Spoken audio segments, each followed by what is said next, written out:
देखिए, सबसे पहले तो आप एक बात को समझें कि रिश्ते निभाना जो होता है ना, वो कभी भी इतना आसान नहीं होता।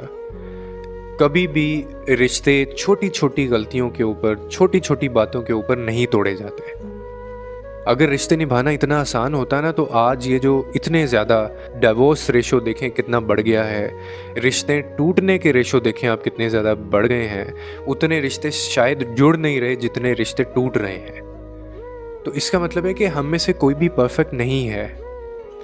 कोई भी परफेक्ट नहीं हो सकता। अपने रिश्तों को छोटी-छोटी बातों के ऊपर, छोटी-छोटी बातों के ऊपर इनको ना तोड़ा करें। वो 3 अल्फ़ाज़ जो हैं वो इतनी जल्दी से ना बोला करें जज़्बात में आके। आपको अंदाज़ा नहीं है कि जब आप ऐसा करते हैं तो अपनी ज़िंदगी भी और अगले की भी ज़िंदगी आप बर्बाद करते हैं।